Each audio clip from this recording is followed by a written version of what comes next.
In December 2019, the Chinese notified the world that there is a virus spreading in their communities. In months, the virus spread to other countries and the cases doubled.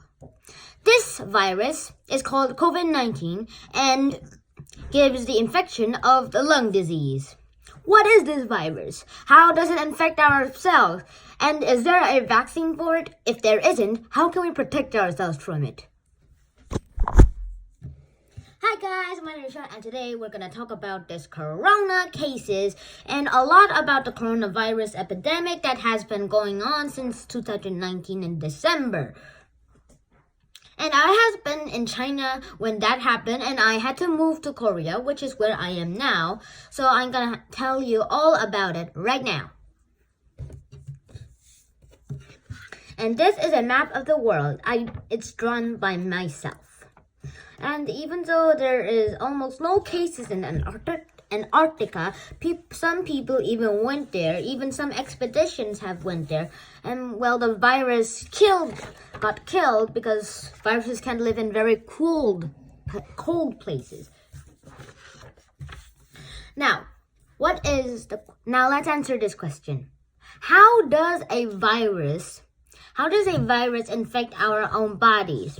Well, every virus has a way to get into our bodies and infect our cells. For the coronavirus, it infects our lung cells. Now this picture shows you how the virus replicates and kills some blood cells, lung cells.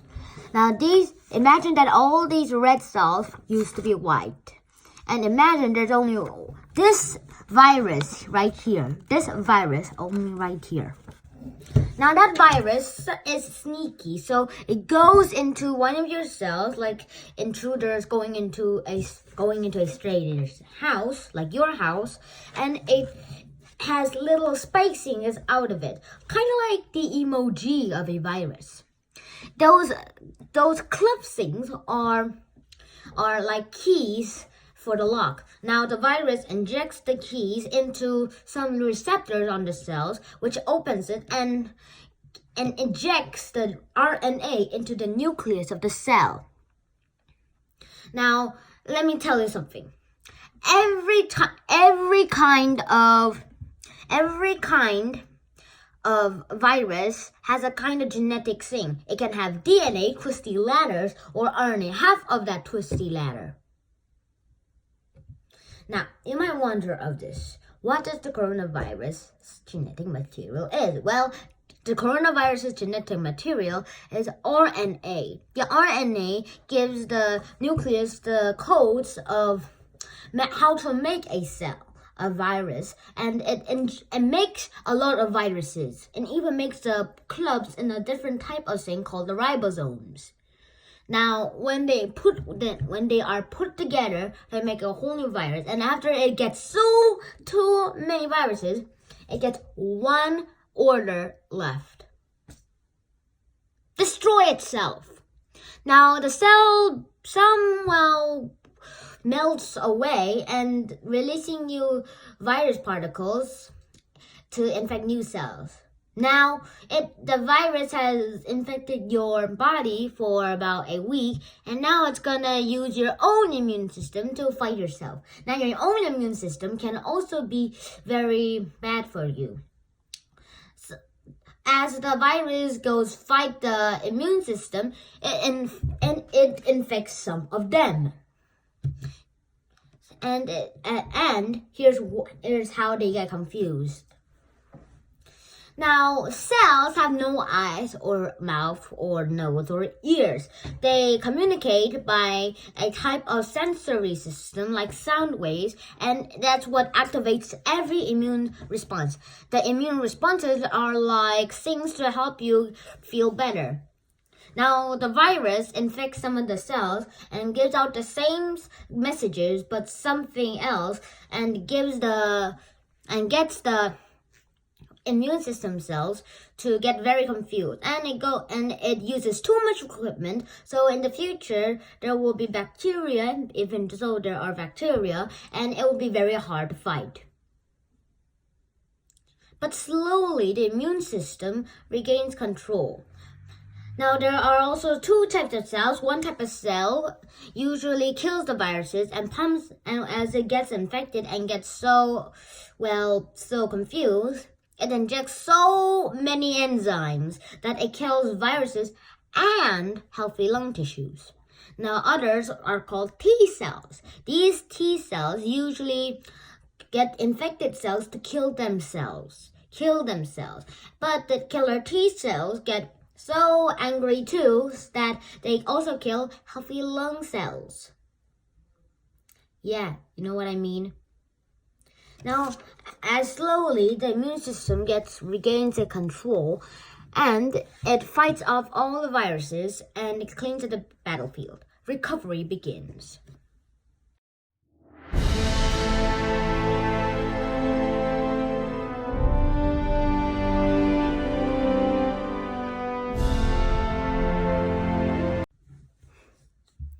Now, there are also a lot of other cases that can happen.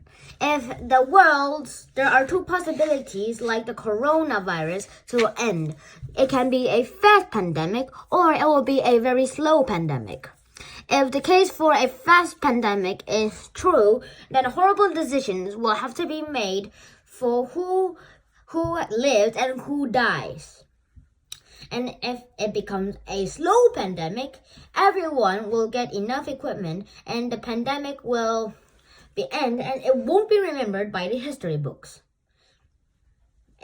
But still, we can do a lot of things that will prevent from the fast pandemic to occur. Since there is no vaccine for the coronavirus right now. Okay, your vaccine. Oh, where did it go? But since we don't have a vaccine and it's empty and the researchers are looking for a vaccine, we can go and do some things that will make us a social vaccine.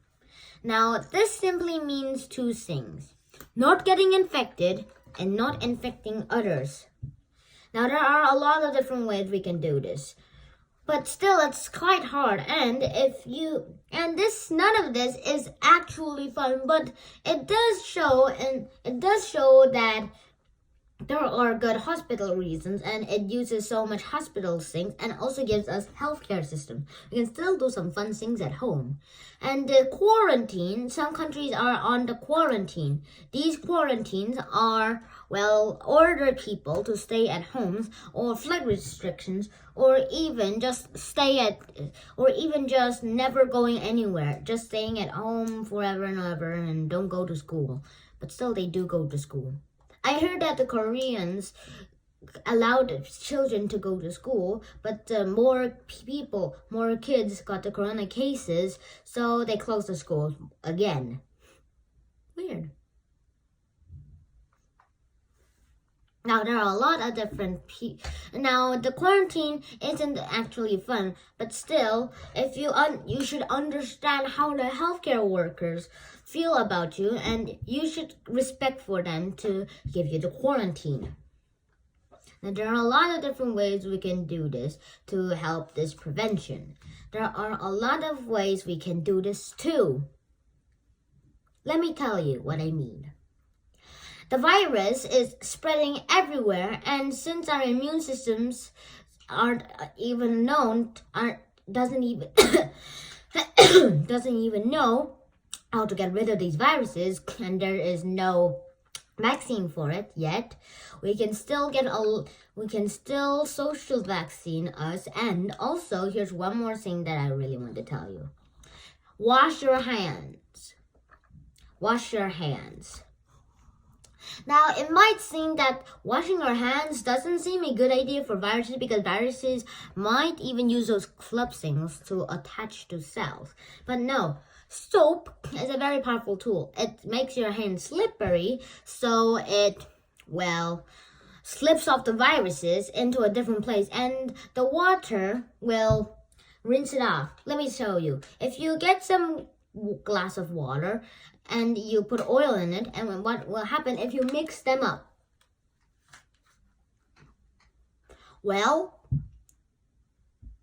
The oil just floats. But what if you just add soap? the oil and the water completely mix. Let me tell you why. The soap has two-sided molecules, and the oil has the same, but nature made of those soap molecules. So those heads, the molecule heads, are attracted to water, and their tails are repelled by the water. The soap does the same thing, but its heads are attracted to water and its tails are attracted to oil. Let me tell you something. Soap can pry off the surface of the virus. Let me tell you why. The outer surface of a virus is made of oils, and soap completely pries it apart, and then it makes bubbles around the parts that are broken, even the virus's RNA. If you like this video, please subscribe to my channel and hit the like button, and hit that bell notification so you wouldn't miss any of my videos. I'll see you next time. Oh, and if I do ask a question, please answer them in the comments below so I can just see them, but I won't put them on this video because, well, it's very hard to do, guys, and it takes a lot of money. I'll see you next time. Shinhan out. Oh, and I have a question. What happens in the immune system if the immune system cells get infected? Well, I'll see you next time. Shinhan out.